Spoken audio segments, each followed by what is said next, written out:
Really? 7 p.m. at night when the shifts change is the one bright moment. Tell us about it. Well, at 7 o'clock in a lot of neighborhoods in New York and in a lot of cities around the world and around this country, people go to their windows, their stoops or their rooftops, and they start cheering. Cheering for somebody and people that they can't necessarily see, for EMT people, for doctors, for nurses, for medics, for people who are trying to save our lives, people who are bringing food to our homes, people who are driving trucks, people who are doing essential services that we require, that this country requires, and they show such enormous bravery, and they don't deny what's going on. What you have right now is a president of the United States who began his national ascent at the Republican National Convention saying, "I alone can do it." Remember that, Joe? "I alone can do it." Yeah, and the era then ends with, "I take no responsibility." I alone can do it. I take no responsibility. And yet my city and your city is being saved by people who take the ultimate responsibility. And that's what we're cheering at 7 o'clock. And we feel humiliated by having a president who denies science, who makes jokes about models, who tells us that he's #1 on Facebook and that his ratings are so great. It is humiliating to live under such a leader, and the consequences are so immense.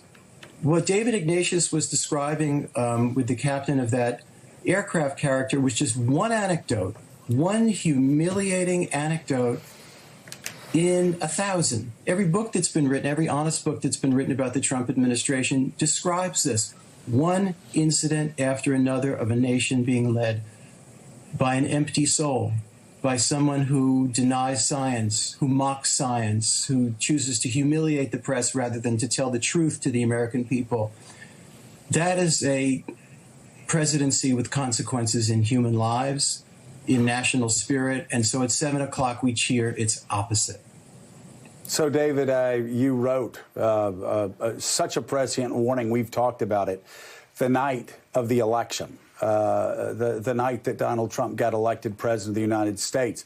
And you talked about, basically warned about all the things that have happened over the past 3.5 years. The thing that we've been fixated on is Donald Trump getting away with just about everything, with his core of supporters, and the president infamously saying he could shoot somebody on Fifth Avenue and his supporters, and he could get away with it. His supporters would still support him. It is interesting, though, and this is something Mika and I have been talking about. While I don't believe the press conferences, the 2-hour ramblings of misinformation and lies and twisted truths, while I don't believe those should go on, it's not only bad for the American people to be watching that because it gives them less confidence in their president. It's not only bad for the world to see how ill-equipped the American president is for this, but even politically for himself.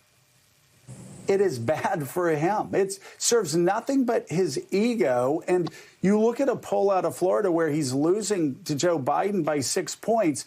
The takeaway from that poll for me is that in the state of Florida, that has always been his strongest swing state, 56% of Floridians say they don't trust what the president is telling them about the pandemic. So maybe he gets away with shooting somebody on Fifth Avenue, but he doesn't get away with showing his ignorance for 2 hours every night. And that's starting to show up in polls from Wisconsin down to Florida. Is this where, as you said, the Trump presidency ends?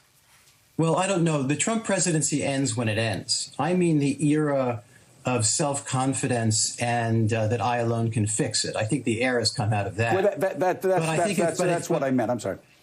No, but I do think that presidencies don't end until they end at the polling place, or if there had been an impeachment conviction. That's it.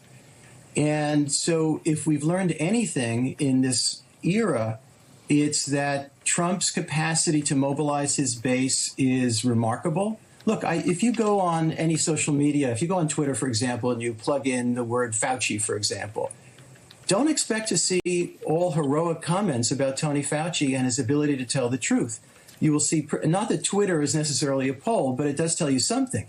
Person after person after person believes in conspiracy theories about Tony Fauci, that he's trying to make money off of a vaccine, or that he's trying to deliberately stall the economy, or that he is nothing more than a Democratic Party and Hillary Clinton loyalists. Millions of people seem to believe this stuff till the very end. And part of the horrible part of this presidency is that rather than have a presidency who speaks the truth, tries to communicate with all sides, doesn't deny science, is that he is a distorting machine for information. He confuses the nation. He sets it into a state of imbalance.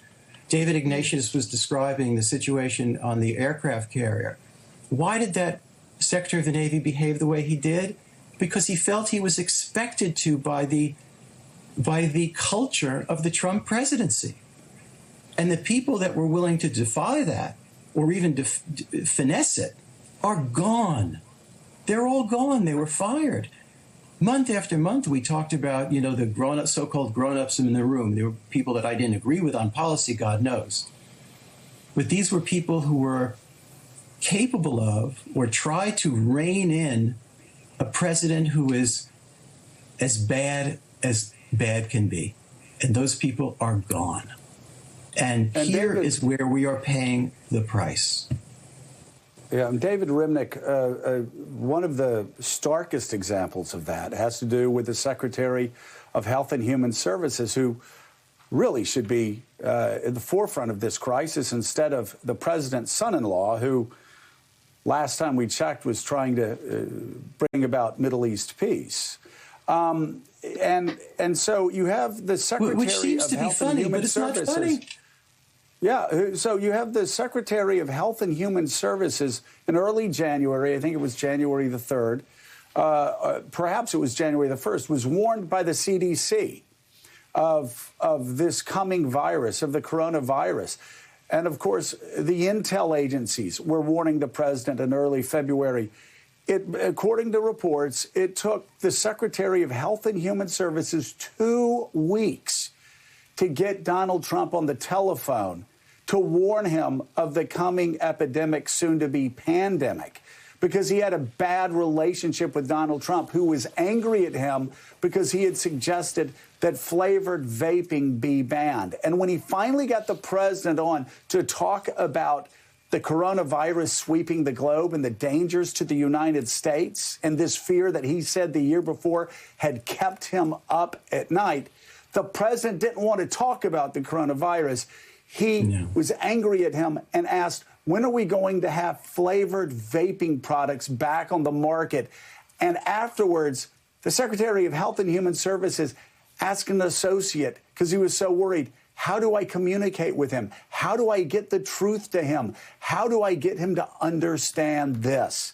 And that follows up on where you said we find ourselves as a nation, and the consequences are just unimaginably bad. This is where we were from day one. This is where we were from day one. Look, even in the best of circumstances, people have a hard time understanding reality. Remember Ronald Reagan on AIDS? It took a long, long time for that administration to act with compassion or any sense of realism. There was a denial of this thing because they thought it was a gay cancer, a marginal thing, as the phrase was, gay cancer at that time. We have that in our past, that ugliness, and many lives were lost because of the slowness to act on science, on fact.